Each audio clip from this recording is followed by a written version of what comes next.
डर खौफ किसी को नहीं लगता ना, तो ये वीडियो देखो। आपको डर भी लगेगा, खौफ भी लगेगा।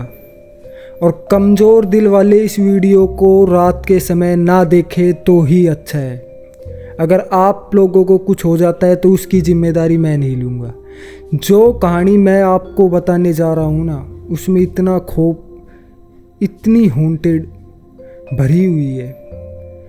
जो कहानी मैं आप लोगों को बताने जा रहा हूँ ना, वो इतनी डरावनी है कि जिन्होंने भी ये कहानी आज तक सुनी है ना, उसको उसी रात सपने में वो पूरी कहानी दिखी है। तो दोस्तों, मेरी कहानी आज राकेश और आरती, दो भाई बहनों की ये कहानी है।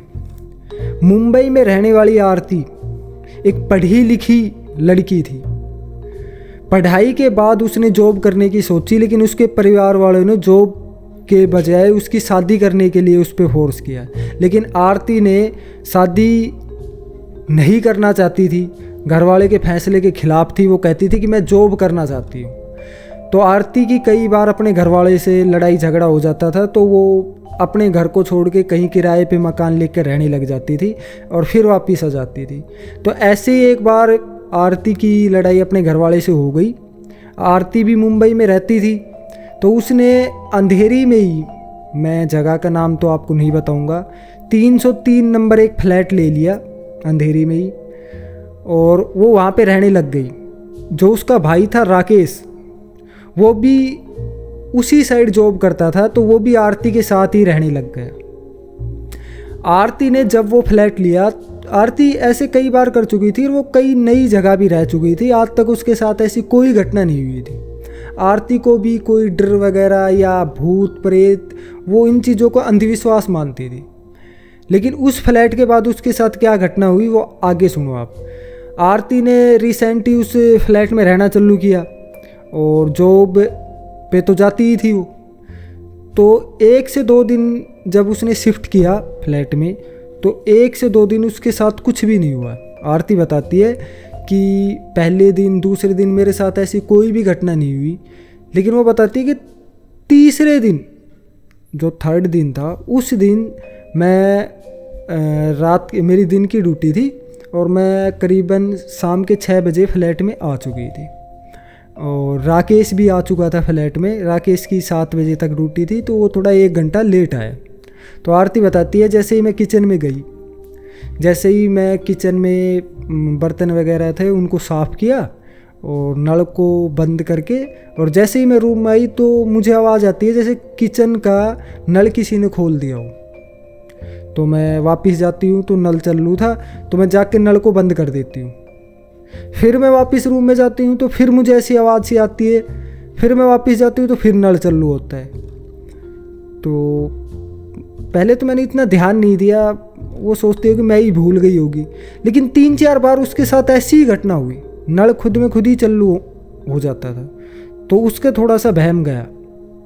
और सभी को पता है, नॉर्मल सी अपने घर में भी अगर छोटी सी घटना हो जाती है और बार बार वही घटना होती है, अगर थोड़ा सा अकेले रहते हैं, तो हमारा शक, हमारा नहीं, 100 में से 99% का लोगों की सोच वही हॉरर पे फोकस करती है कि कुछ ना कुछ यहाँ पे हॉन्टेड जब घटनाएं होती है तो हमें भी डर लगता है। तो उसको भी थोड़ा बहुत डर लगा। वो बताती है कि फिर मैंने नल को बंद किया, लेकिन कुछ देर तक नल चालू नहीं हुआ। और मैं जैसे ही रूम में गई तो मुझे किचन में से बर्तनों की नीचे गिरने की आवाज़, और मेरे जैसे जो बर्तन धर रखे थे वो सभी नीचे पड़ गए। मतलब ऐसी घटना हुई और वहाँ पे कोई भी नहीं था। कहते हैं कि आरती, मुझे बहुत डर लगा। लेकिन जैसे ये घटना 7 बजे का, जैसे उसका भाई का आने का टाइम था, तो 7 बजे राकेश आ जाता है।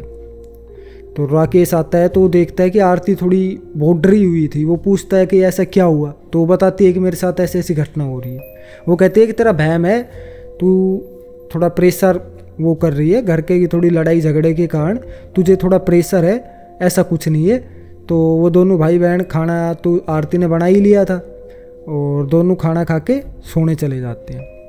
तो रात के करीबन 11 बजे उसको फिर वही आवाज़ें आती है किचन में से, कुछ सामान का गिरना, और मतलब अजीब वो सी उसको ऐसा महसूस होता है कि घर में कोई है और जो उनसे बात करना चाहता है, उनको भगाना चाहता है। तो दोनों भाई डर जाते हैं और वो कहते हैं कि कैसे करके आज की रात निकल जाए, कल हम इस फ्लैट को खाली कर देंगे। लेकिन उनको ये नहीं पता था कि आज की रात बहुत मुसीबतों की रात है।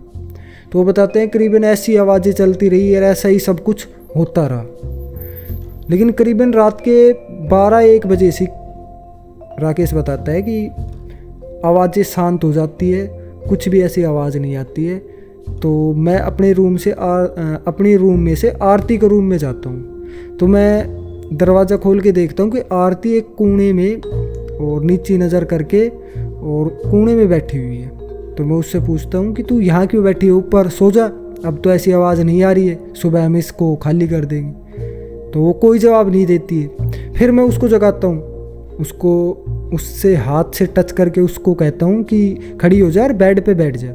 तो वो देखती है कि उसकी आँख थोड़ी सी लाल मोटी मोटी आँख हो जाती है और उसका चेहरा थोड़ा सा अलग ही हो जाता है। और जब वो बोलती है ना तो बहुत तेज़ बोलती है, जैसे कानों में से कुछ चुभ रहा हो। जैसे हमारे पास कई बार ऐसी आवाज़ नहीं आती है जो कान में चुभती है, ऐसी आवाज़ आती है जब वो एकदम बोलती है। वो कहती है आरती, कौन आरती, यहाँ पे कोई आरती नहीं, ये मेरा फ्लैट है, तुम लोग इस फ्लैट में क्यों आई। तो राकेश बताता है मैं बहुत डर जाता हूँ। ये सुन के मैं फटाफट अपने कमरे में जाता हूँ, फ़ोन लेता हूँ, अपने मम्मी पापा के पास फ़ोन करता हूँ कि बस आज तो आरती मर गई और मैं भी मरूंगा, हमें बचाना है तो आ जाओ। मैं अपने 1-2 फ्रेंड के पास भी फ़ोन करता हूँ। तो बस ये समझ लो कि मैं वहीं रूम को लॉक कर देता हूँ आरती को, और मैं बाहर बैठ के हनुमान चालीसा का जाप करता हूँ और फ्लैट के बाहर निकल जाता हूँ। तो कुछ देर में मेरे मम्मी पापा आते हैं, यार दोस्त आते हैं, मैं उनको सारी घटना बताता हूँ। वो जाते हैं भीतर और आरती उसी हालत में उसी कोने में बैठी रहती है। मेरे मम्मी पापा जाते हैं, उसको जगाते हैं, वो कहते हैं आरती आरती। तो वो कहता है कौन आरती, ये फ्लैट मेरा है, यहाँ पे कोई आरती नाम की कोई नहीं रह सकता, ये मेरे फ्लैट में क्यों आए, मुझे क्यों डिस्टर्ब किया।